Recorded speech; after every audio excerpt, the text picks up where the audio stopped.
Ko hingoa ko polisi naua me Solexity uta. Pea ko mea whawhiwhi ane tau toi whilongo aki pe i he aho te tau i he e whiwhini. Ke whakahoko atua ia e polokalama ko ia pe ko e laukonga ko ia o e weekend. Pea kouto mua kore ki he lau maari e. Ke ne hanga tāpoi ki nāu aki ha loto manatu. Pea moha ngutu poto ke whakahoko atu. Ngahi mea nai teu i. Ke lava ke hiki hake ai e tau mo'u i whakakatoa ki o longa. I he tau waka mo whiinga ke tau unu. Ke ofe ange ki he ko sisu kalasi. Pea toi lo loto e tau ilo mo e tau poto. O whekau aki mai ngahi tuka te rini ma te whito mohoni ko ia oi o ngorele. Hange ko ia ko mou mea i whoki ko e laukonga ia ko e ki he weekendi. O ku to'o ia me he historia ko ia na e tohi e Josefa Samita. I hono wahe ulu aki, he vesi ulu aki ki hono waono. Pe hange ko mea nā ko whakalawe ki ai ane uhu. E tau pōkalama ane hu. O maho inga ke tau sio ki aki i pui tua whakahistoria. Ke tau ilo i ai hangahi mea maho inga. O whikau aki mo e tuunga ko ia o e mo'ui. E taimi ko ia na e hoko ai a e talanoa ko e ni i Amerikani. Te ukamata e ku talanoa whakahistoria, e kei ke uhanga o whakaiki atu, ka te to'o mea lalahi mai pē. O whikau aki pēa mo e tupu anga ko ia o Josefa Samita, i he ene tamai ko ia ko Josefa Samita ko e lahi. Nai hau e whangakui a Josefa Samita ko e lahi, pēa mei ingilani i Britania. Pea nau tuku wholau mai o nofo i Amerikani. E ta whaaki ko ia ene whae a Josefa Samita. E koe tala noani ki a Lucy Meki Samita. Nai hau ene whangakui ana, pea me Skotilani i Britania. O nau hau o nofo i Amerikani. He ongo ta whaaki e ua koe ni o e tamai pa mo e whae na tupu me iai a Josefa Samita. Koe nau mawanga mo uina nau whama. Pea na nau kau i he ngahi konga ko ia ai military. Pea koe mea whakawaa whakakau tau ko ia i Amerikani. Ko Josefa Samita ko e lahi. Pege o sio ke macho ata. Na e whaere ia i he tau taha fitu taha. Pea mari lewa a Josefa Samita ko e lahi. Mo Lucy Meki Samita i Sanuari aho ua wha o e taha fitu hiva o no. Ko e whakakatoa ko ia ai whanau a Josefa Samita ko e lahi.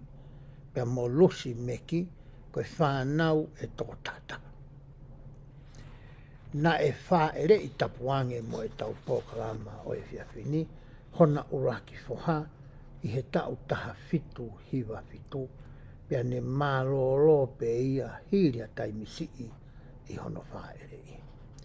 Na e whaere i mai rewa alawini Samita ia, i Februari aho taha o e taha fitu hiwa walo. Pea mate rewa alawini i he tau taha walu ua tolu, ko ne tau wanima nai a hono tau motua. Nai whae ewa hailame Samita, i Februari aho hiwa o e taha walu no noa. O se hailame, pea whae rewa honau tua whiwhine ko ia ko Sofolonia. I me aho taha fitu, taha walu noa tolu. Pea whaere wa sio sa mita koe si I Tisema aho ua tolu o e tau taha walu noa nima. Pea ko Samuela Samita na e whanau ia I maasi aho toha tolu o e taha walu noa walu. Pea whaere wa Ifalame I maasi aho taha tolu taha walu hongo fulu na ne mo ui pea e hangai hoa si. Pea whaere rewa a Viriami Samita. I maasi aho taha tolu, taha walu taha taha. Whaere rewa Katarina Samita. Aho siulai e wanima taha walu taha tolu. Toni Kalosi. Maasi aho wanima taha walu taha no. Pea molusi. Aya koe sisi taha ia I whanau. Aya ngo mātua koe ni. I siulai o e aho taha walu ua taha.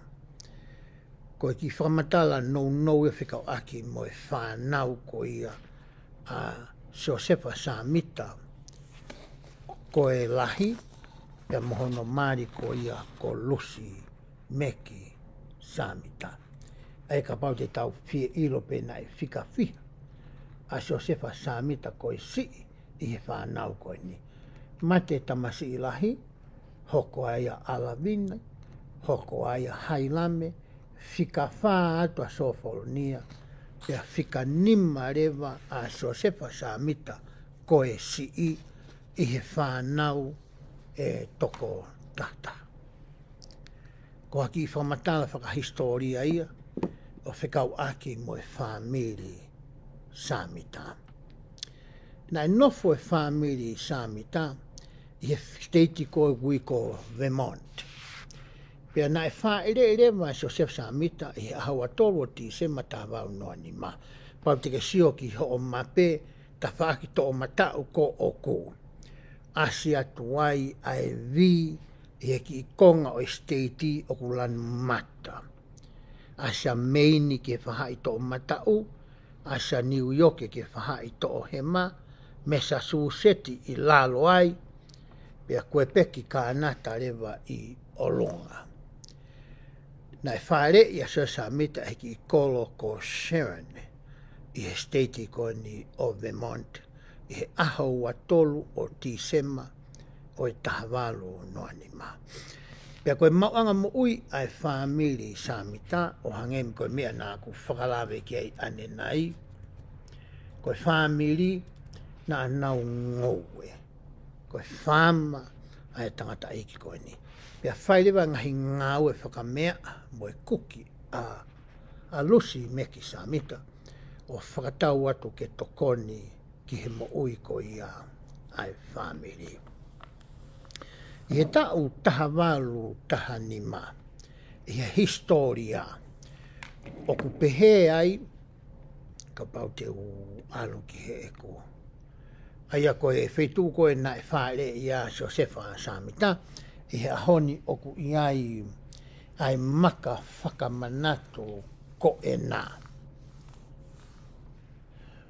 Ke whakamanatu I ai whetu ko ia na e whaere I ai a Josefa Samita I Sharon ko ia I Vermont. Pea koe whumaka koe nā, ka pau te ke mea le rei ke whatātā e whumaka, ki hono konga koe ku puri ke kere, pa iai mo konga whumaka, ku ase e whakamatala ke so Samita, pea hiri ko ia me iai ki he tumu o e whumaka, o whiunga hono maurunga pea mo e fute e tolualu. Ko e fute e taha ke whamanatua aki ai tau e taha o e mo ui, ko e tau kutoa pe na e mo ui ai a Josefa Samita ko e sii.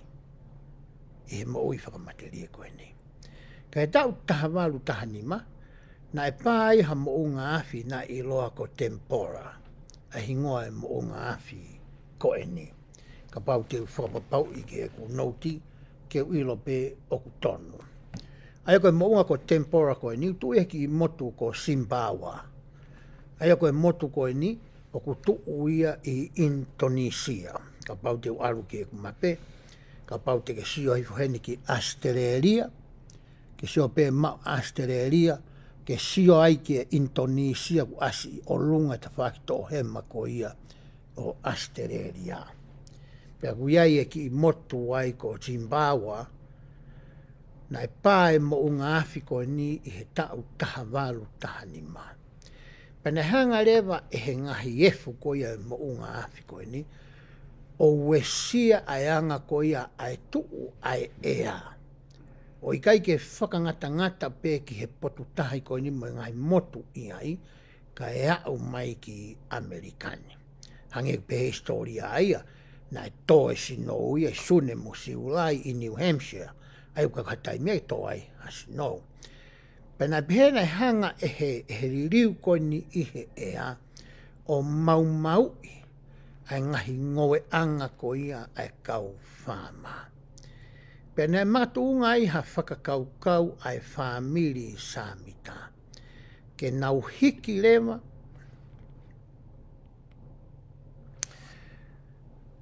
pēr mei Vermont, ke nau hau ki Ohio, ke nau alu ki mei Vermont ki Palamaila a New York, ka pau te alu peke ku mape koe taha na ku tomoa o atu ane nai, ko New York na ku asi atu i he tafa aki. Pena hiki mai lewa whamiri Samita ia, pēr mei Vermont ki Palamaila, New York. Na e whakatau he e whamirina fui eka, whiunga mo eka te au. Pena e whawhalala e tamai koe ni ia, ki a Alavini, mo Hailame, mo se Samita koe si, mo e kautama tangata, ke tokoni ki hono whakamaa ko ia, o e whama koe ni. Pena nau whamaa toku e fui eka he hongo fulu, ke langai apino fo anga ke nau nofo ai. Pea ko Alavini rewa, ko e tangata ia na e poto i he ngau e whakamea a, na e whai ki e whawhalala e whamiri koe ni, na ne peheke ne langa ha whare ke nofo ai e ne ongo mātu a. Pea ko lotonga e nau nofo ko ia i Palamaila, New York. Na e hoko ai, ai mata mea ha mai ko ia, o ku tau tala noa ki ai i he poni. Me tau sio rewa ki hanga e eiki o tataki mai ai whamiri Samita. Ke whakaofi mai ki nau tolu ki Palamaila, New York. Koe uhi koe wheitu ueni na e tanu ai e moronai. Ai ulau i peleti. Palasa. I he mounga ko ia pe koe tafunga ko komora. Na e tuu ia i Palamaila, New York. Tau sio ki he poto, pea motokai maananga e he otua, ai ngahi whaunga ki he kehe ke whakahoko ai, e ne ngawe. Koe whamiri Samita ne kai koe whamiria na e tu marie. Ka ne pehe historia talu me hona tupu anga, ta tau pehe tamai, ta whaki ai tamai, mo ta whaki ai whae.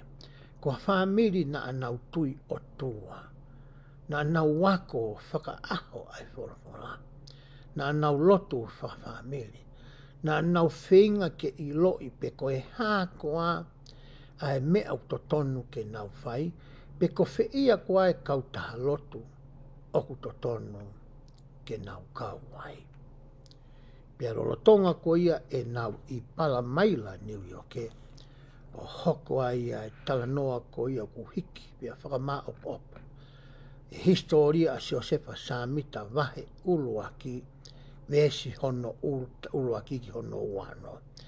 Ka koe kaweinga mo e taumua ko ia, o e laukonga o e ahania ku pehe, na aku mamata ki hapou mama.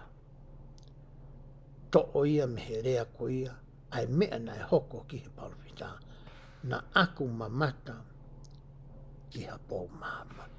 Pe te taulau rewa hangahi vesi, ka koutui ki mua ki ulai ngahi vesi ko ia, ko loto ke to o mai a ki whamatala tala teu ko ia, he tau tohi le soni ha o mui koe kia te au ki he wikeni pehe ai.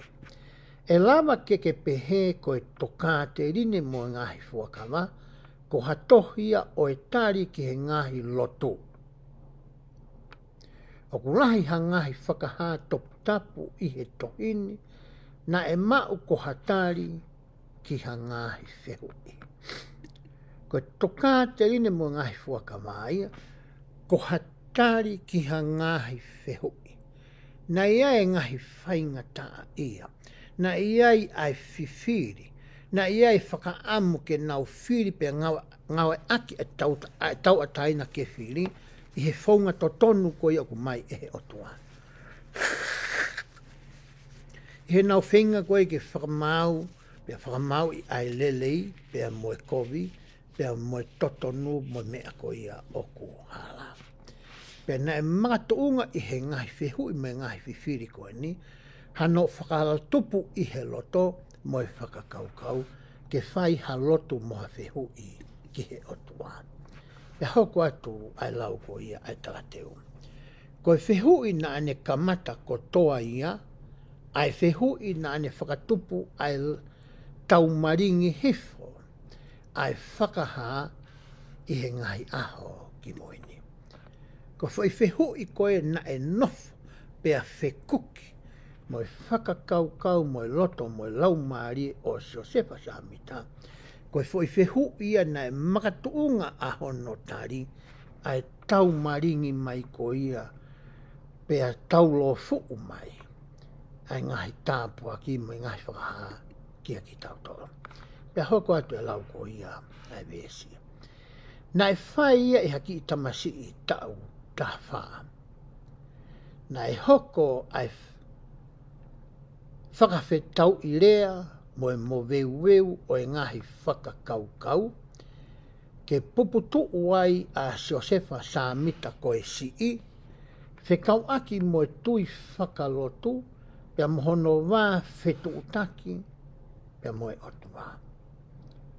Nau nofo koe ni i he whetu u koe ni, koe taha ia ngahi mea na e whearea aki ai ai kakai, ko ia na nau nofo ko ia pala maila niu i oke. I he wahaa o e ngahi kautaha lotu, ko e nau whenga ke nau hanga o whakaha, tuuaki, pe whenga ke whakamooni, ko e ngahi kautaha lotu ko ia oku nau iai, ko e siasi ia pe ko e kautaha lotu mooni ia. Pe tuunga i he mea koe ni, ai whainga tā ia mo e puputu ai ki tamasi i tau tā whaa koe ni. O kei tene hanga i loi pe ko whi ia koa i he ngahi kautaha lotu koe ni, oku to tonu kene kau ki ai. Pe hoko atu e lau ko ia ai vesi. Mahalo pe te ke lava o whakawhikau aki ki ai, a koe mo au ki he tala noa koe ni. O tau mauha ngahi whakakau whepaki paki, moha ngahi le o whakalotoa i ho tau kua ngā. Ko e mea nai whepaki musa sa mitai ko nai mi ona, ko whe ia kautaha lotu oku to tonu kene kau ki ai. Whe rewa ko ia pia mo au i ahon. O gwae ngahi mea ku ta puputu uai, o gwae ngahi mea ku ta whepaki whaka aho mo ia. O gwae ngahi ulunganga me ngahi tō onga o ku kaike mahino ki a koe pia mau, pe o to tonu ke ta hoko atu hono whai e ngahi rea mai ngahi to onga ko ia, pe i kai. Hoko ate lau ko ia, ai talateu. He tau whie mau ke mahino ke teki tau tolu a ngahi pōpuaki ko e ni, mo mau ai moni, te tau lava o whai ai mea, nai whai esua samita. Ko e vesi ko ia na e lauai a Joseph Samita. E tohi semi si wahe ula ki vesi ni ma. O ki kai ke whakangata a e tāpua ki ko ia ki a Joseph Samita ko e si ipe e tota. O ku ata ia ki a koe pia moau ke ta ngawe aki a e vesi mo e whaunga tatau. I he taimi ko ia u ta whainga tā i ai. I he taimi ko ia u ta loto mamahi ai. I he taimi ko ia ku hoko ai ha more i he family. Ha more atu ha ofa anga ko uhi. Ko e hala kua papa ko ia o mate. Piko hea pia whahinga mea o ke whainga tā ia e moi koe ni. Te taulawa o whakahoko ai ngā ue tatau na e whai ko ia e Josefa Samita. Hoka te lau ko ia ai talateu. E lava ke tau whai hangahi whehui. Ako ai wholofola. Whakalau lau loto pea iku o whehui ki he otua. Koe whaunga iau tau hanga ko solova aki. Ho tau ngahi whainga tānia. Whe mauia ke tau whakalau lau loto ki ai. Whe mauia ke tau wako e wholofola mo e rea ai kau paurita mo oi. Whe mauia ke tau hao moha ngahi tari. Ha whaunga ke solova aki. Ai ngai whainga tā ia o tau whekoki moia. Pea hiri ko ia, pea tau toki whehui rewa ki he otua. O hange koe na tau situa me ai he toko ua ko ia o sereti. He taimi koe na whekau ia ke ne whau ai ngahi waka. Ke whai ai ai whola mei.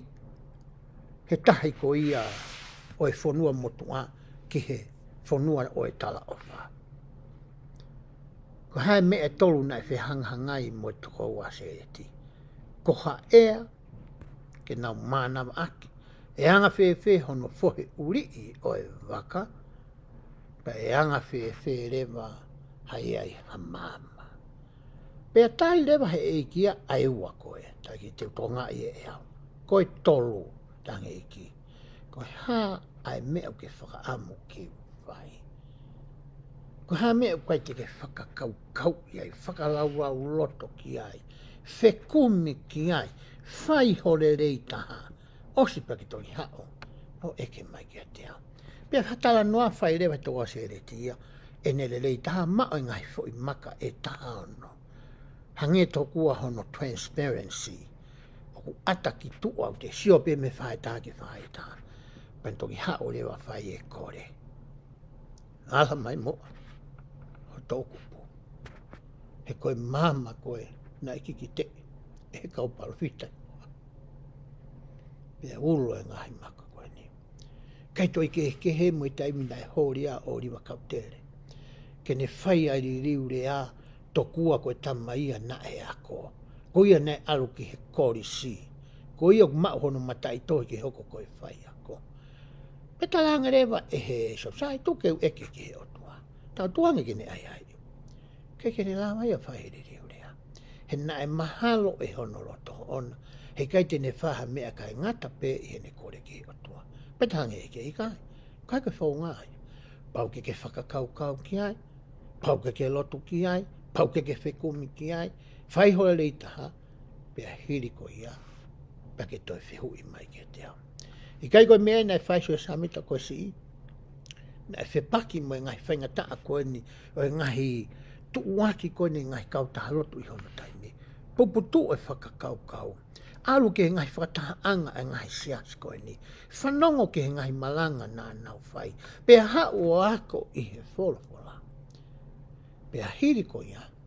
Pane alu atu rewa ki he wao a kau toktapo. Ke whai e whehui. Ki he otua. Pea koe tari. Oku mahamangia ai a mahamani. E ahoni. Hoko te lau ko ia. Ai talateu.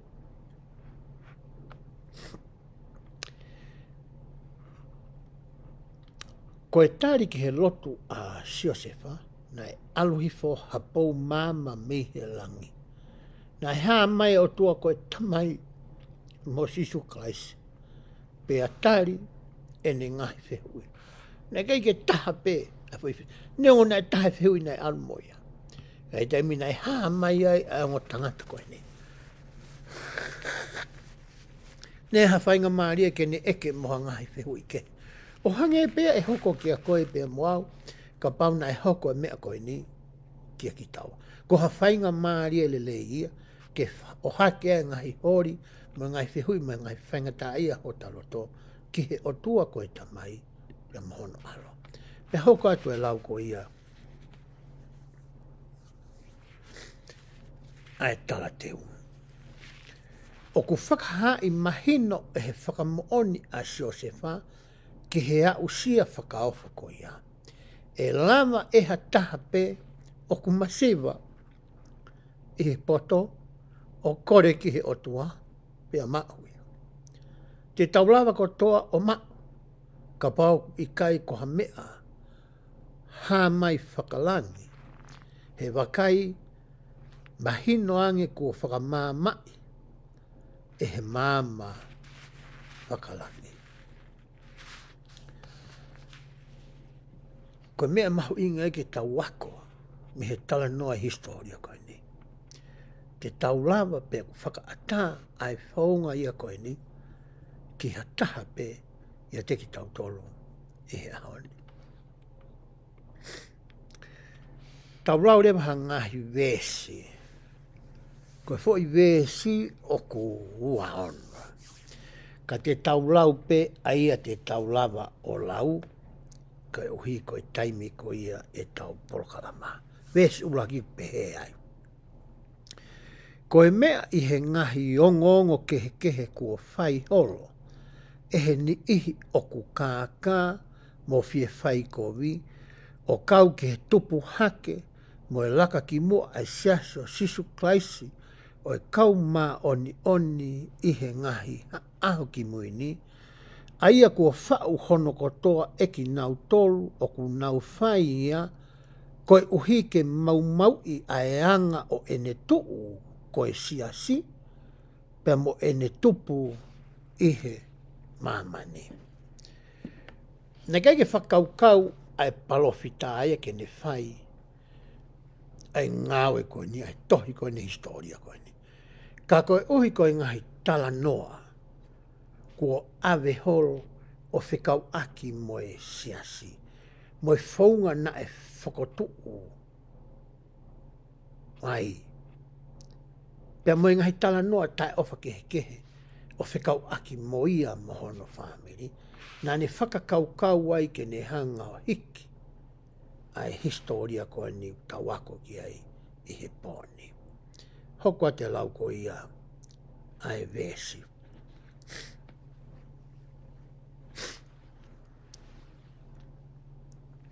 Ko ia ko tupu ai i hoku loto ke whau ai historiani.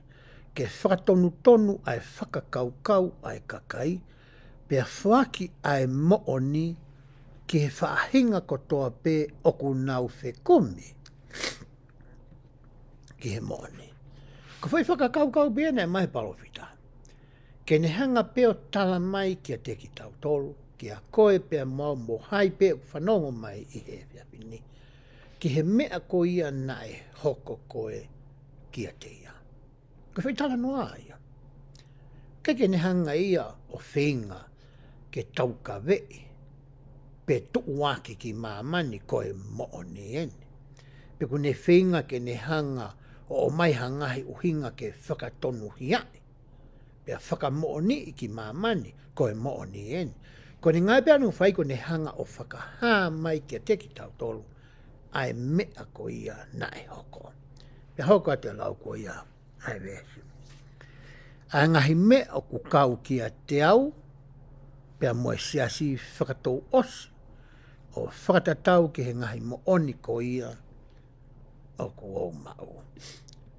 Ko ngahi tala noa mga whamatau ku ne whai kau ki ai moe siasi o ku whakawa e kotoa e ngahi mooni o e mea na e hokotonu ki he palofita ko ia ko Joseph Samita. Vesi hono wau pehe ai. Teu whakahā atu i he historiani. He rea whapita anau ne ngā ki whuirea koe present. Koe whuirea koe ia koe present ne as koe ia i he tohi whapita ania koe Josefa Samita u taurau. Koe whuirea e tolunga o koe ngā ke kamata ake pi. Koe present, koe promote, pia moe prove. Aia koe present ko kuhanga whakahā. Ko talatu pe ea. Koe promote ko hamea ko whinga ke uhanga tuuaki atu. Tau ka vei. Pea u tuuaki ke toko taha kotoa pe whanongo mai ki hoku re o. Ai mea ko ia na e hoko ke te au mea ko tokanga ki ai. Pea koe prove lewa ko whinga ke whakamooni o maiha ngai whakamooni ke ilo tokua e mamani koe me o ko tala noa ki ai o ko mooni. Koe tamaiso e samita he vese hono wa te whakaha atu a historia. Pa ke whai te riha koe. He ke kutu ataha mea ke. Te whakaha atu pe mea na e hoko koe kia te au. Pe atuku ia kia koe. Ke toki whai te riha koe ho whekumi. Ke whingai ke iloi pe oku mooni.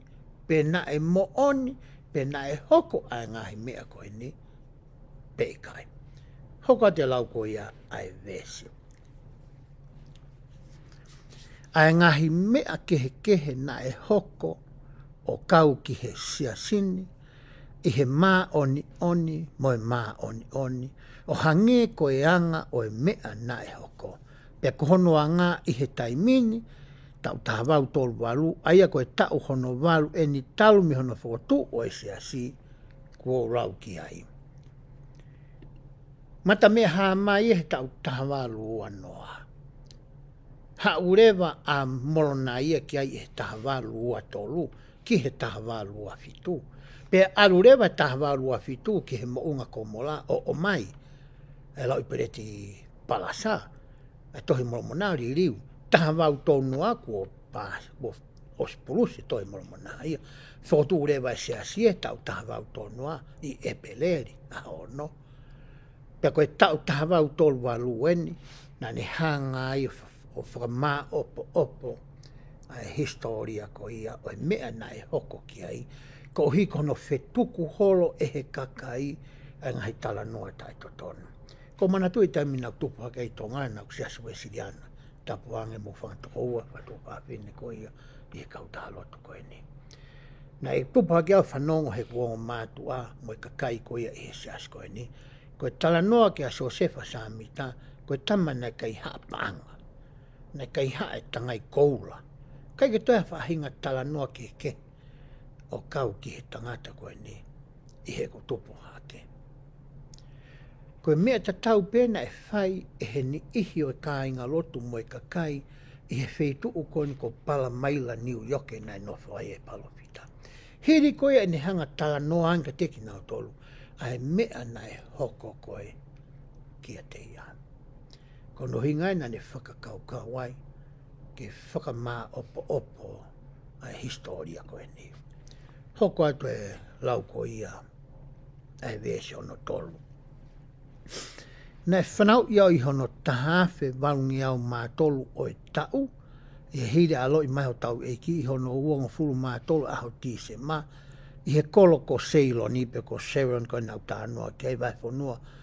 Ko Windsor, i state ko ia ko Vermont, pe ko Vermont. Nai aula e tamai ko se samita ko e lahi me state ko Vermont o hikiki pare maila. I he vai whanua ko Ontario, i state o New York. I he taimina ku tau hongo fulu ai pe ofi ki ai. E hiri a tau e whānai a e au au tamai ki pale mai la, na ne hiki mono whamiri ki Manchester, i vai whanua ko ia Ontario. Na e kau i he whamiri a tonga fu mā taha. Me kai ke uto e lau atu e awia, a e whanau ko ia, aia ko e ngō mā, tonga fu mā taha ko ia ko, so se samita ko e lahi, ko lusi mek samita mo e whanau e toko hiva na e i ai. Ves ko hono ni mau te he ai. Ko taimi e taha i hono ua o e tau hiri e mau hiki ki Manchester, na e fulahi ai ngaue ai loto o e kakai, i he wheitu na mau nofu ai i he te fito ko e loto. Na e kamata eni i he kau meto tisi. Ka na e wawe ene mafola o kauai ai ngahi siasi ko toa pē, o e wheitu ko ia, o e whanua. Ko e tala noa whoki eni ki he revival. Pe kono whakaake mai ko ia o e tui whakalotu. Hiri ko ia he mehe mooni, mo e whainga toko lahi ke nau mawahe, mehe siasi katolika tapuange moki nau toro. whakakaua e tangata ko ioko Martini Luta. Nai mai ene fui whakakaukau e hivaua. Nai kau e tangata ko Sione Kalavini. Ai aku hau me iai ai seas Presbyterian. Ko e whakakaukau na o mai me iai. Ai ako taimia ni kua sio e kakai ia. Tā oku iai e mea ia oku toe lele iange. Oku iai ai ngai te whitoi mo oni me ngai te whitoi toka te rinea ai o tua o kai ke mauia i mamani e taimeni. Pa nau whenga rewa ke whekumu ki ai ma whakatuu ai ngai kauta lot ko ni kamata ai wālau ko ni me siasi metotisi. Hango mea nau tānoa ki ai. Kai ko halau siasi e nia. Ko e tala mai peso sa mitai i hene re ko ti ai mea to tonu ko ia nae hoko i hono taime. Pea hoko atu ai lau ai vesi. Ko e mooni nae hange nae wesia ai whetuu ko ia kotoa pe o e whonua. Pea nae urui ai fuukakai toko lahi ki he ngahi whaahi whakaloto ke. Aia na e whakatupu ai hama veu mo ha whakavaha i he kakai. Aia na e kai ke si. Pea na e kalanga ai ni i. Wakai mai ki hene. Pea kalanga ai ni i ke. Wakai atu ki hena. Na e tuwaki e he ni ihi. Aia koe promote ia. Whare whapita ane nau tānoa ki ane nai. E ni ihi ai tui whakametotisi. Pea koe ni ihi ai tui whaka pelesi peteri ane. Pea koe ni ihi ai tui whakapapi taiso. Ka mata rewa ke hanga he ngahi siasi e tolu la lahi kum tānoa ki ai ves koe ni o promote. Kai ke nau hanga pe o present o whakahaa mai pe. Ka nau toi hanga o taukawei nau hanga tuku o tuuaki. Whakaari mai tokua koho nau siasi oku iai ai kakato o e mooni ko ia o e ongo rere. Ko mena nau whai. Ko mea rewa nae hoko ka mata rei ki ai wheke ike. Ka mata ki ai ai whakavaha. Ka mata ki ai whesio whaki. Ka mata ki ai e lau siasi. Ka mata ki hūrewa mo e ngahi ulungaanga ko e tae ofa. Ko e whakamau, ko e tae fie tokoni. O hanga he ngahi siasia ko ni o langa ngai a vai. I he nofo whakasosa ieti o e taime ko e ni. Pea hoko atu e lau ko ia ai vesi hono. He neonga e fuulahi, ai fu ofa lahi na e whakaha e he kaului, ke he ngahi lotu ke ko inga, i he taimi o e naului, pea mo e whai verenga lahi aia na e whakaha e kau whai whekau takta. Ko e natula whokia o hataha o ku papi ului, pe tafoki fu ai tui mo e whakakau me hatui ki mua ki hatui fo. E nehanga ko ia o whaki ai tui fo o kuneri aki mo ui, o kune whai osi kia velenga. Pane mate aki i pea ofa i he whakakaukau mo e tui fo ko ia. Ko e taha ia o e ngahi lelei hono whakaului maha ni ihi kehe ke he ngahi kautaha lotu ko ia o ku tau kauai. Nau o mai me whahinga loto mālohi ke whai hangaue. Veke ke whai hangaue. Ko hi ke whakahai e nau tui ke ngahi te ftoi mo oni fo ko ia ko nau tui mo ilo ki ai. Hoko atu e alau ko ia ai vesi. Aia na nau ngau e lahi i he whakatupu mo e langai o e fu mea whakaofoni o e loto mawhana whakaloto. Ko hi ke lava o whakaului ai kakai ko toa pe ke ngai saske ke o e taimi ko ni. O hange ko ia na nau loto ke ui ia. O tuku ke nau kau ki he lotu o ku nau fie kau ai. Ka he kamata ke aluatu ai kau ului, koe ni ihi ke whaahi e taha, pe koe ni ihi ke whaahi e taha, nei hā le vai koe ngahi vāre rei koia i he kau taura e ki mo e kau urui, koe whakangani ngari pē, ka kui kai ke mohani. I taim koe nei kamata ke urui ai hakulupu ke sias, koe me ngai whaamiri ki he, ngai whaamiri ki he, ngai whaamiri ki he. Kamata rewo ki ai ngai whike ike i nau tala noa ki ai.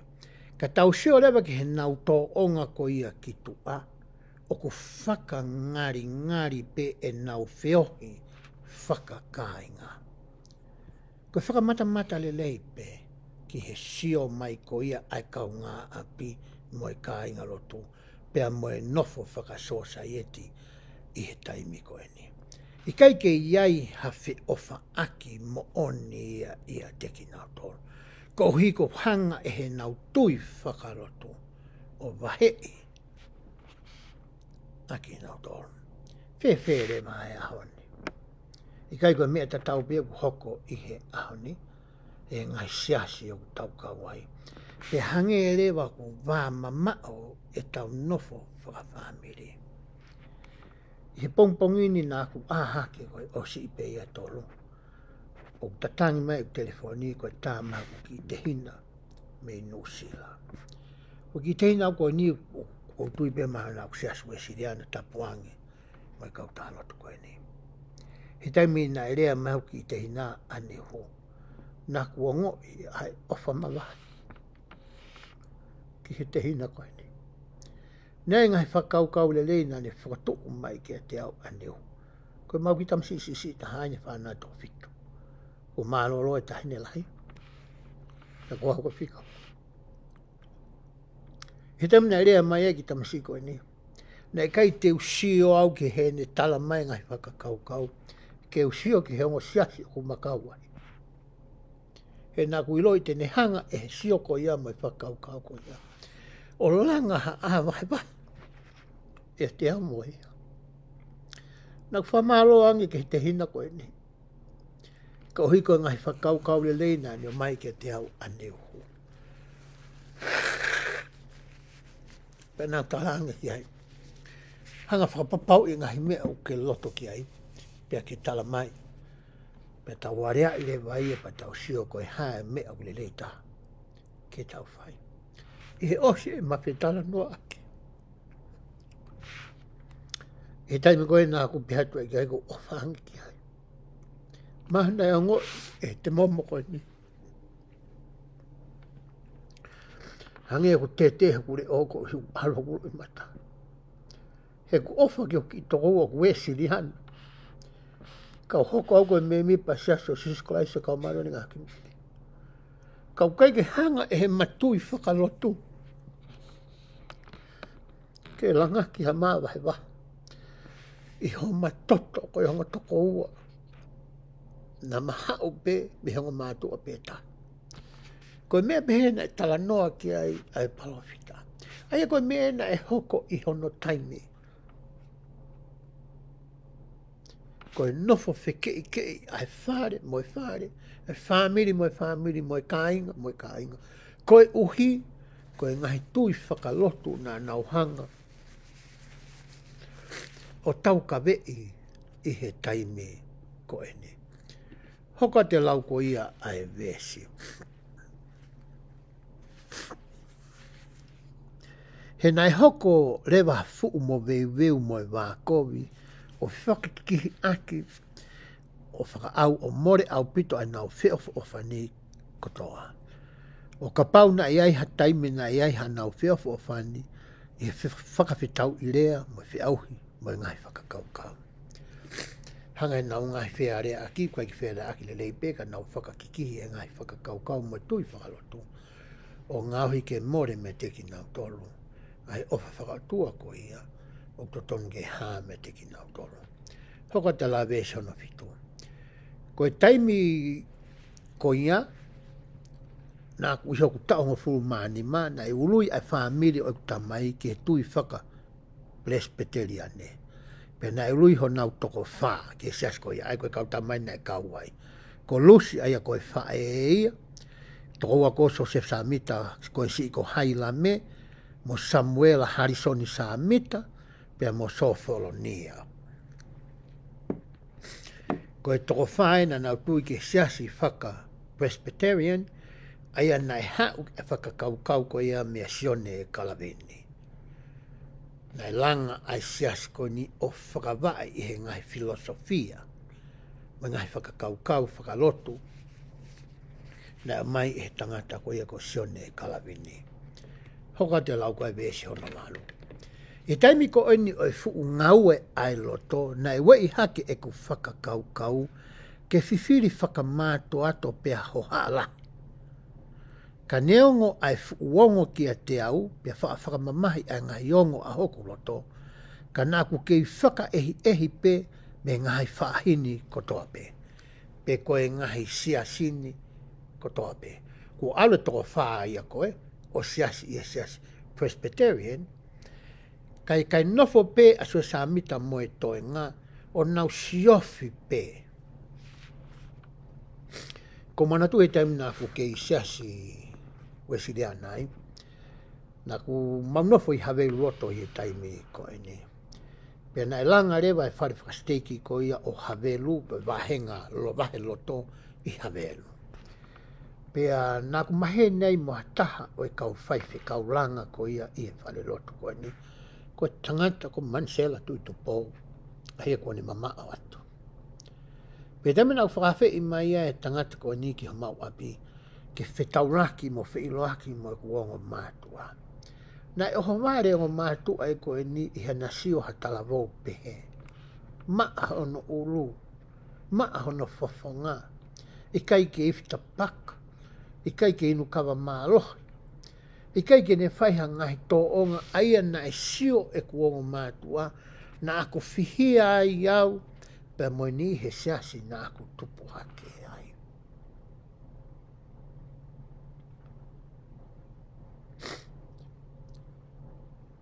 Ko e tala noa maarie o mai e Josefa Samita koe ni.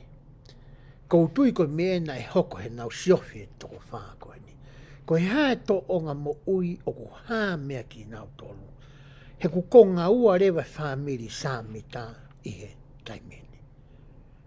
Na e sio ni i koe ni, o ku iai nei ha fua lelei o ku haa mea ni i koe ni, ke makatu unga i ha mautui. Ke siasi ko ia nau kau ki ai peikai. Pea hoko atu e lau ko ia ai weesia.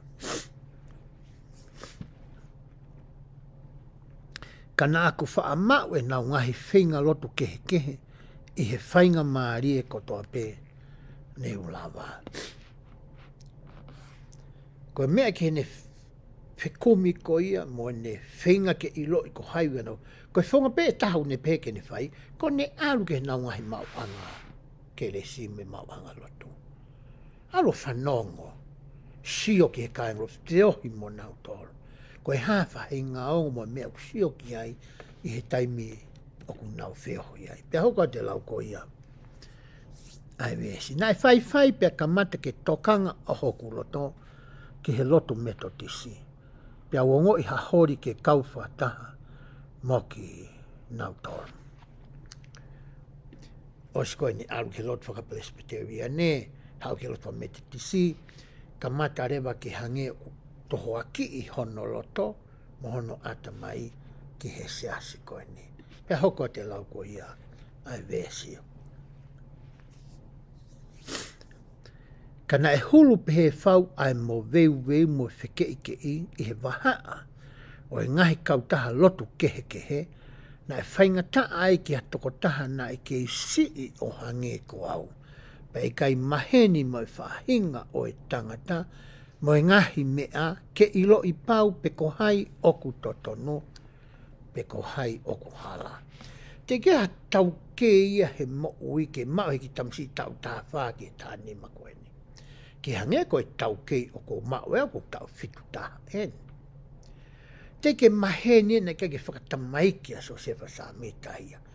Na kai ke ako ia hange koe ki motua mao toi so ki ni tamai koe man of the street. Na kai ke ako ia he haua, ke ne lama ke ilo e whai kehe o ngai mea ko ia, oku hoko I he nofo ai society, pa mo nofo whaka sosiare. Ko hinga koe tau motua ko ia oku iai. Pea hoko atala vese hono hiwa. Nai puputu a hoku ata mai I he taimi eni. Koe mea I he fuhulu mo e tae tuku o whikaila aki mo e mo veu. Nai mato aki whakawhepaki ai kau Presbyteria ne ke kau papitai so mo e kau metotisi. O naunga aki e malohi kotoa o whiare aki mo e kākā ke whakamooni ia koe pruvia nau tānoa ke nai. Koe present, koe whakaha, koe promote, ko hono tuwaki atu, pa mono whenga ke whakamooni koe prove. Ke whakamooni aki e nau ngahi hala. Pe ke ngauhi a kakai ke nau pehe oku nau hala. I he tafa aki e taha, koe kau papi taiso, mo e kau metotisi, na nau whai verenga tatau moki nau tolu foki, I he whenga I ke whakamooni e nau ngai toka tirine a nau tolu, pe a whakahalai e ngai tui kehe, kotoa pehe. Ko mea whai sa sami tahi, histo oitau tānoa ke koe present pe, koe whakaha pe, koe ke te whenga ke ne promote, ke ne whakaari pe tau kawe I motu waki mai, ha mea ki a koe pe maha. Pe te ne whenga ke prove ke maha ngahi mea ke whakamoni I ai koe mea tānoa ke moni. Ne tala mai pe e ia whakaha tonu pe ke te koe pe maha. Black and white I he tohi tānoa ke I poni, ke mea koe nai hoko ki ai. Hoko te lau ko ia, ai vea se onfulu. I he rotonga o whakawhetau I rea mo weu ko eni mo ngahi whakakaukau. Nā ku whaapehe ki hoku roto. Ko ngai whiu ene hau ke roto palofita. O ki tala woko ni. Ko e ha mea teu whai, uraki ia. Ko hai I he ngai whaahi ko eni, ko toa pe oku totonu, uai. Pe nā kua nau hala ko toa pe, ko e tolu ia. Ka pau mo oni ha whaahi e tahe teki nau tolu. Ko whee ia, pe teu ilo whee ia. Ko ngai whiuena whenga ngai mo e palofita. Ko ha mea tene whai, ko hai he ngai whahai ko ni oku totonu, pe oku nau hala ko toa pe, pe ka pau mo oni ha whaahi e taha. Ko whe ia I he ngai sias ko ni papi taiso, Presbyterian, pe koe metotisi, oku totonu pe mo oni ia ki nau tolu, pe tene ilo I whee, ko siasi ia oku mo oni. Ko ngai whehu ia na e whekuki whaka ahu. Pea mo e ki I talavou koe ni, I pala maila ko ia I New York. Hoko atu e lau ko ia, ai vesi. Lolotonga e ku whainga lahi I he ngai fuu whainga taa lahi, aia na e tupu I he whakiki. Kikihi aki a ngai whahaini o e kaurotu, nā ku raia lauai I ha aho taha, I he tohi a se misi ko I uraki wahe, mo e vesi hono ni ma, aia oku pehe. Ka ai ha moutaha oku masiva I he poto, ke kore e ia ki he otua, aia oku ne whoaki lahi, ki he kakai kotoa pe, pe aku I kai ke waloki I pe ite ngiai, pe e whoaki ia ki a te ia. Nofo e palofita whe kuki mo e ngahi whihu I koe ni. Alua maulotu I he ngai siase tolu koe ni, Presbyterian papi taiso mo metotisi. Whanoa ke nau ngahi kaweinga mo ngai toaimu nau hanga tau kawei. Pe ne hau rewa ai, pe alu rewa ki he fola. O kumi ai. Kumi ai pe sio pe ko whi ngai siasi una wako. Hangai te whtoi tokai ne koe ai fola. Pe ne au mai ke tohi se misi, wahe uraki monima. Ka iai hataha oku masiva I he poto. Ke ne kore e ia ki he otua. Aia oku ne whaki lahi ki a te ia. O I kai ke ne waloki. Ai tōta. O ia. Koe whai vēsia nai. Whai koe e ne whekumi. O ne au koe ki ai. Pea ne pehere whenua ngari. ko e tari eni ki he eku lotu, mo eku whekumi, me eku fie ilo. Pe hoko atu e lau ko ia, a vesi ono tawa pehe. Na e te kiai ke hu mamafa ha potu fola, ki he loto o ha tangata o lahiange, i he mālohi na e hu aki ai me ani ki hoku loto i he taimi ko eni. Nau tāno po e nefaka whi whamiri sāmita. Me ho nau tupu a ngā o mai ki he o mātua ko eni ka Joseph sāmita ko e lahi mo Lucy mek sāmita. Ko whamiri na nau loto. Ko lau i tōu tangata e nau whalala o tua. Ko lau i tōu tangata e nau wako i he fola. Pe mai nau whai ko ia ai lotu whaka whamiri. Pe pehere vai pawhitaya. E he ngahi pot fola pe ko toko ne lau. Ko e toki taime ni ko hu mamafa pehe ai ha pot fola. Ki hono atamai, ki hono loto, mohono lau maare, iha toi pot fola ki moa. Ko me lewe nai hoko ki he palofita. Nai hange nai hu aki ai fu umalohi lahi ki he ongo kotoa pe hoku loto. Nā tautou whiwhiri ki ai o i loi. Ka pauna ai hataha nai aunga ke ne mau ha poto me o tua. Ko au ia. Na e whekuki pia whiwhiri pia whewheohia mo ngai. Whakakaukau koe ni i hiki i taimlahi. Panihanga rea o whakapapau i ai. Ka pau ki hai tahu ne whemau ai tokoni koe ni mehe o tua. Ko au ia. Ko tau tā whaeni ki wau tau tā nima. Nea kei ki wako whakaata mai ke hu kia university o ako whakaloto. Koe lau fola pe api pe moi whamiri. Me hoka tewa lau ko ia ai vesi.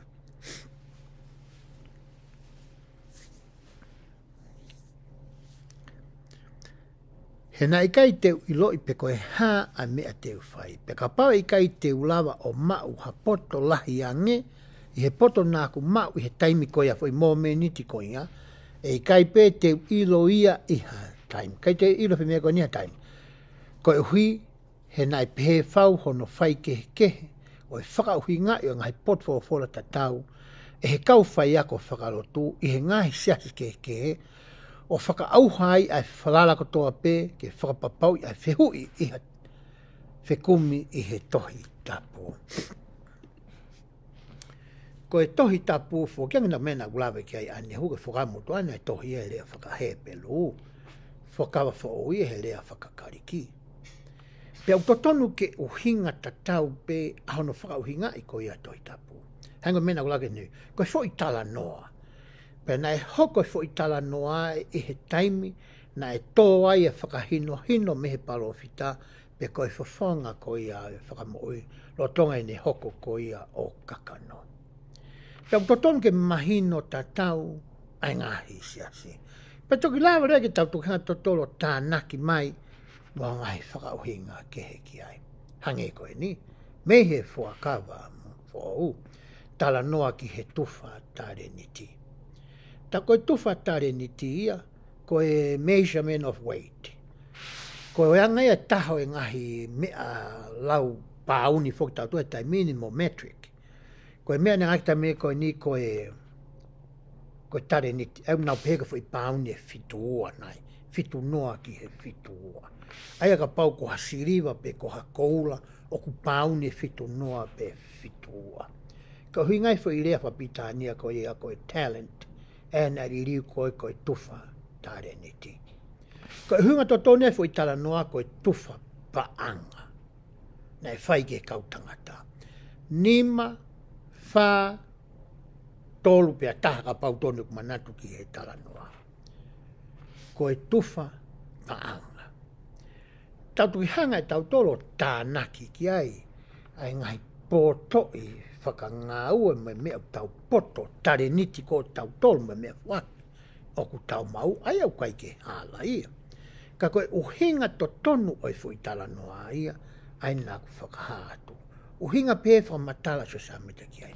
E anga whewhe ke uhinga kehe pehe whau, I he siasi e tolu koe ni, ha potu fola tatau, na e hiki I he rea tatau, pea ririu mai ki he rea whakapritania. Hoka te lau ko ia, ai vesi. Ko ia na aku whai o whakatatau ki ai, pea ko aku whakapapau ke whehui ki he o tua.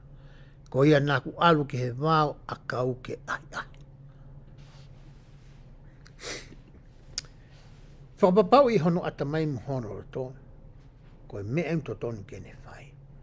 Ko mea lene ne whai na ne alu rewa ke ai.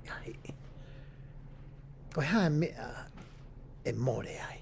Ko haa hano mau. Ko haa hano kovi.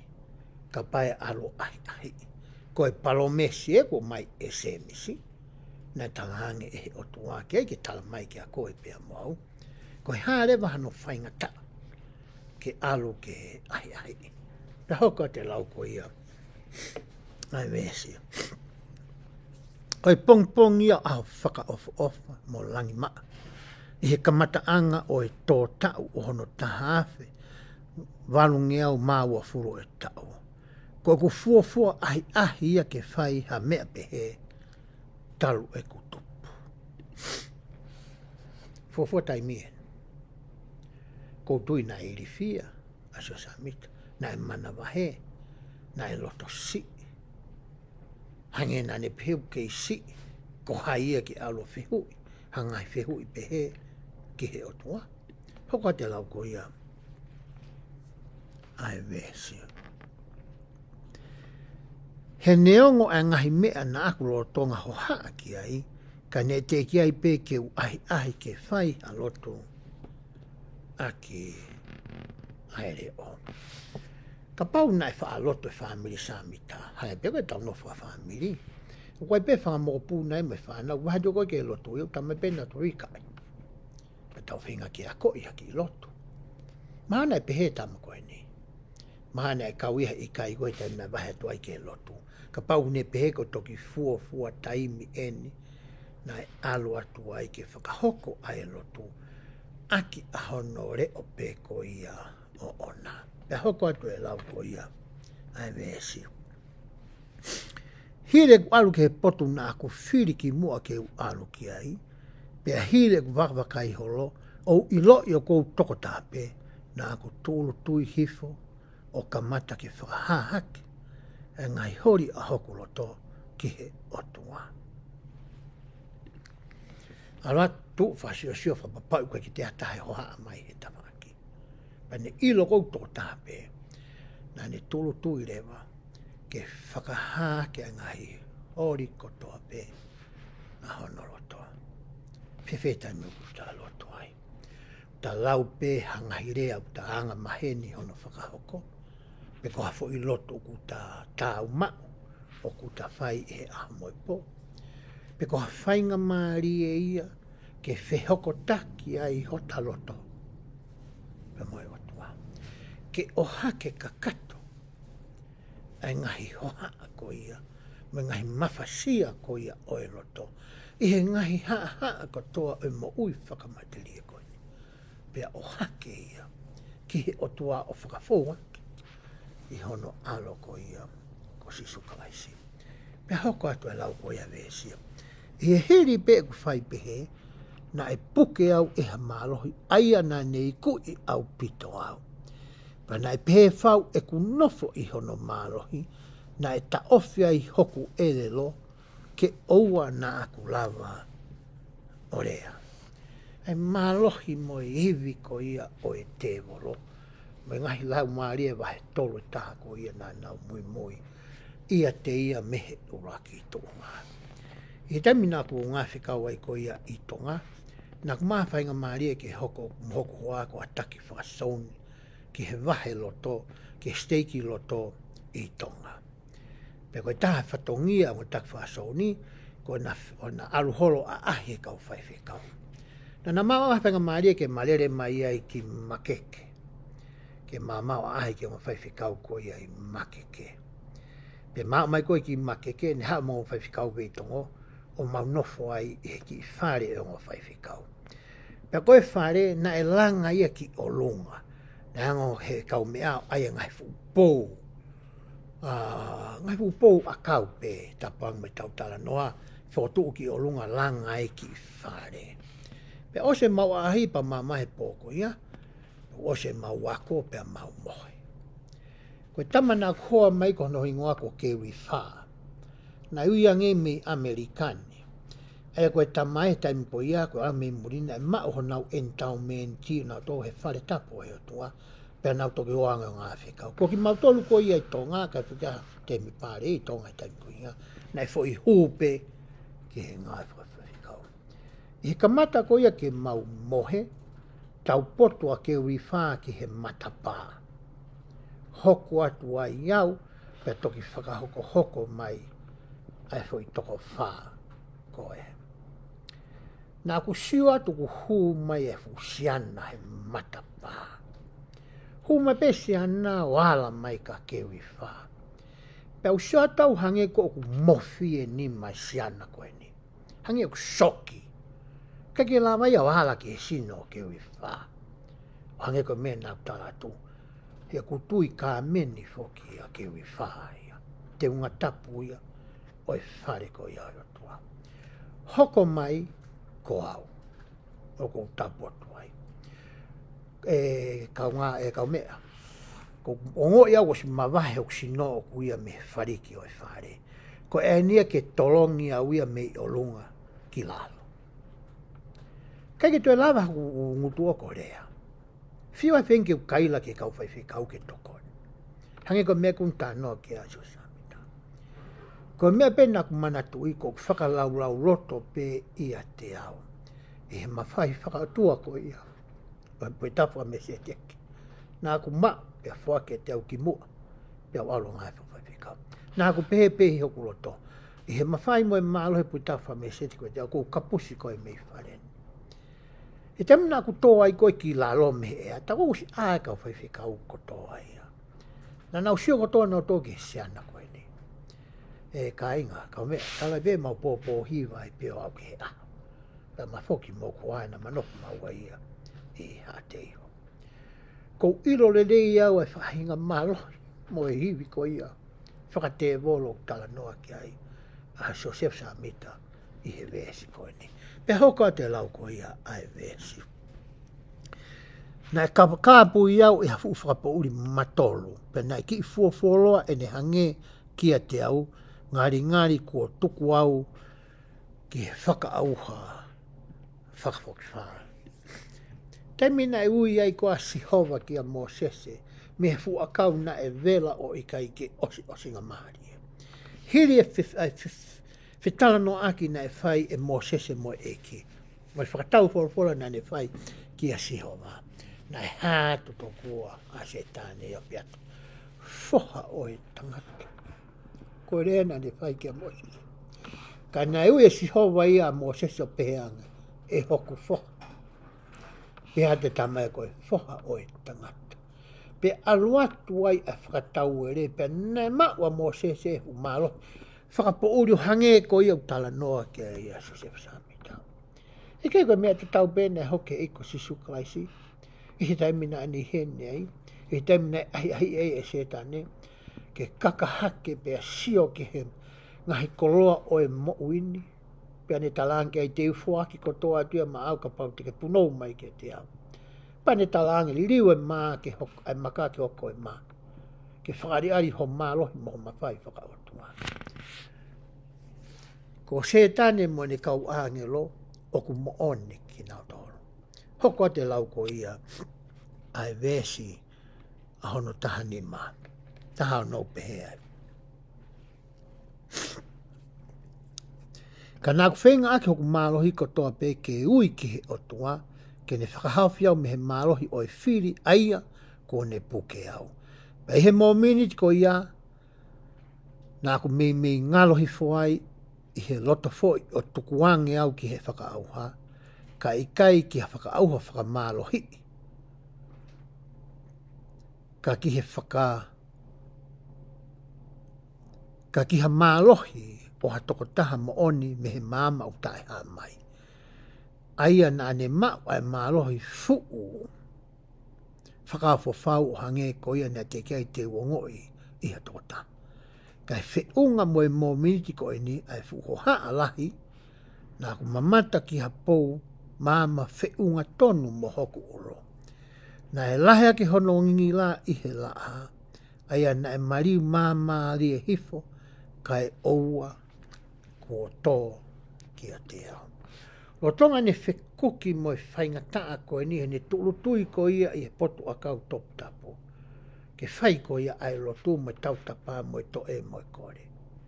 Na e o hofi pia puke ni maa ia e he maa lohi ko ia. O se tane. Pe hange ko mea na e hoko ki a kalaisi he ngoe ko ketsimani. E ne tauto e ki he ne tamai. Ka whaalama pia to'o atu a ipuni pia mea te hau. Ka neongo ia. Oua na whai hoku lato. Kai whai pia whina alo. Koe mea na sio ke ai palofita koe ni a talabo koe ni. Na ne amanaki ia e whaka auha a e ne mo'ui. E a whahinga mālohi pehe te eke whaki a mo ia. Taru e ne tupu ki mamani. Pa ne sio ai ke pou mama koe ni. Tafi tupe he ai. Ia ne haa mai pe na kui loi kua whakahauwhi au me he whiri na ne hai au. Ia nofo mai e mama ia te au na aku sio ki ha tangata e toko hua.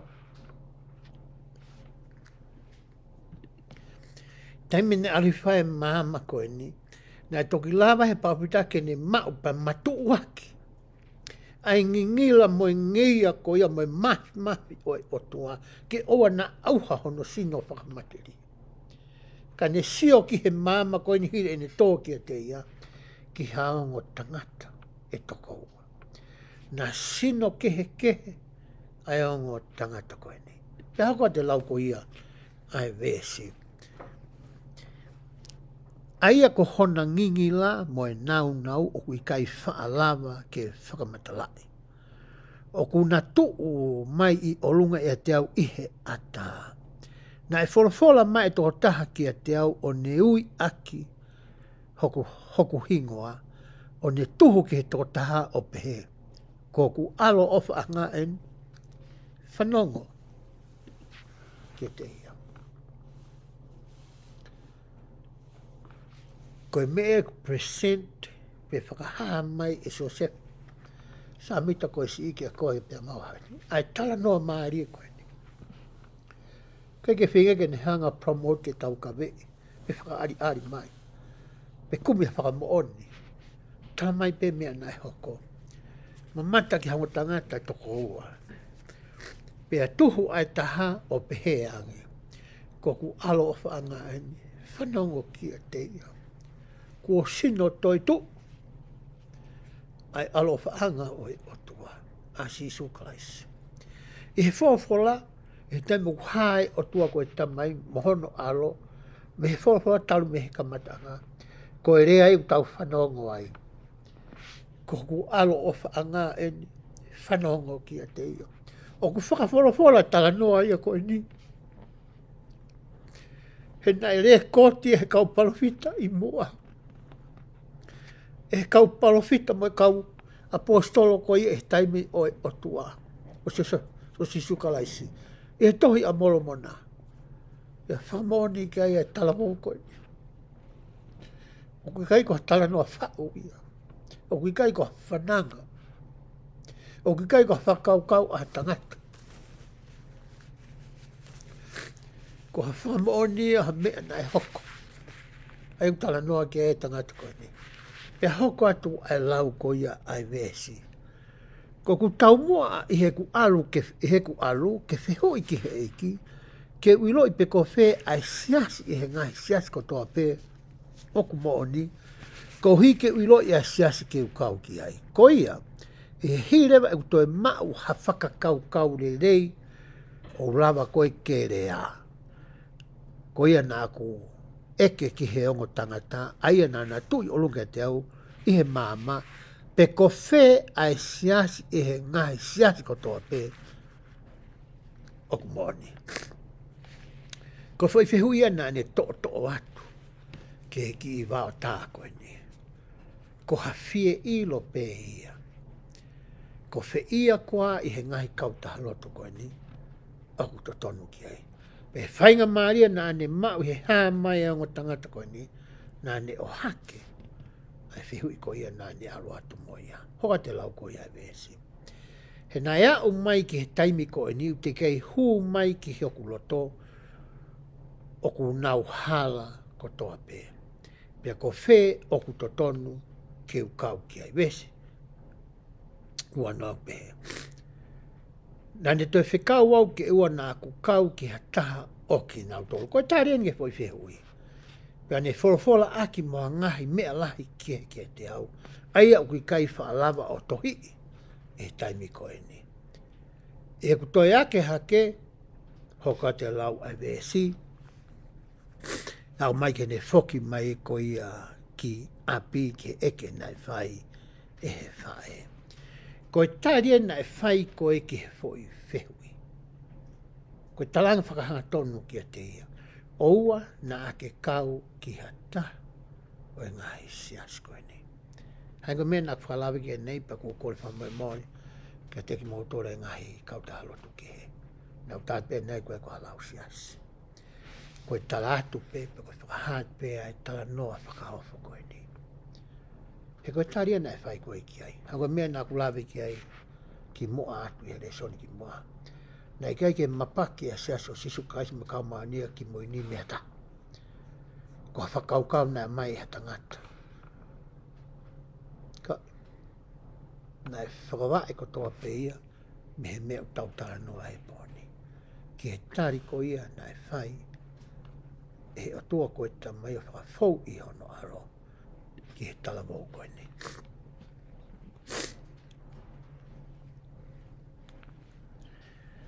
Wahe vesu o tāki wanau peheki fo I tala teu koi olunga. Whawhisinga e kau whaiwhikau moki nau tolu o whakaha ai o e tui a whakamata ai tui a whakamatara ki uraki mata mea ha mai.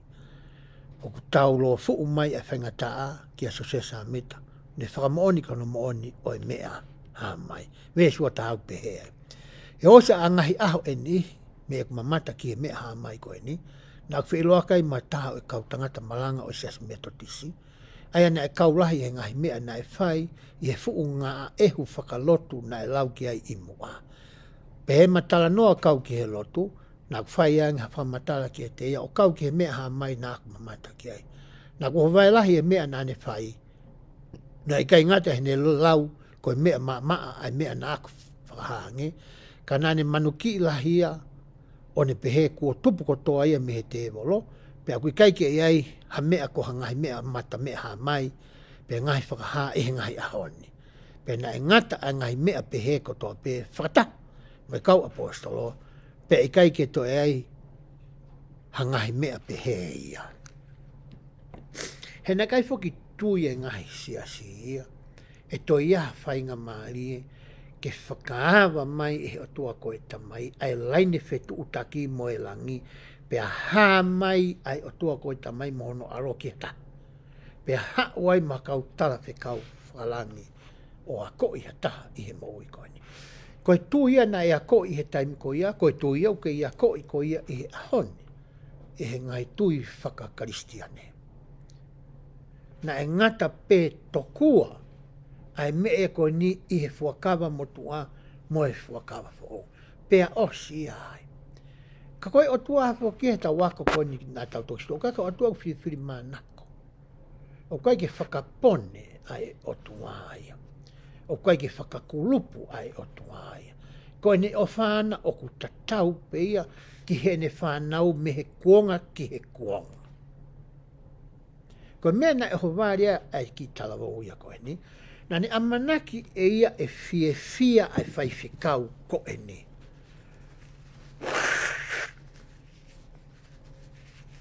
Ko hui ko ne talangi ko ia ai mamata mea ha mai na hako ki a te ia. Na keke amanake e ia taha tui whakalot pe ako fola. Na keke ne hanga I loi a ngai te whito I mooni ko ia o kei ofa tatau pe atua. Tene lava pe ke whakaha ia ki ha taha I he mo ui whakamateri ko ni. Pea kamata rewa ke manuki, kamata ke whakatangai, kamata ke whepakia mo ngahi ahi mo ngahi mamai whatua sino, whaka e loto mo whakalau maari mo whaka ata mai. We si ai hono family, kai ke ngate hene o mātua, kai hono maari mo ni ki whanau ko ia a ana. Ko hi koe mea ko ia ku ne hanga whakahapa tau ka vei, ai tau tala noa ko ia ki ai. Ie ku wakaifo ki he taimi ku o osi e tau taimi e whini. Toi beki vese nima te toki whakaau e ko ia i o ako. I hona tau lawe si o whikau aki mo e historia whakawhamiri ko ia o e tawhaaki a sio sefa samita ko e lahi, ai e ko e tamaia a sio sefa samita ko e si. Mo e tawhaaki ko ia e ne whae a lusi meki samita. Ki he tuku au mai ai o ngā whamiri ua koe ni mei Britania. Tau tala no ai ke whanau ko ia nei whanau e he o ngā mātua koe ni o kau ai a sio sefa samita koe si. E he nau wheki hiki taki holo ko ia, e he ngahi state ko ia koe nau hiki mei Vermont, nā mau nofo i New York. I pala maila hoko e tala noa koe ni e tā walua noa. I he wahe uraki o e tohi tukai mo whakai tala te una tau tā noa kei ane uhu, na i hoko ia tau tā walu tolu taha, i tai mea kua nofo e palofita ia i hailame i o hai o.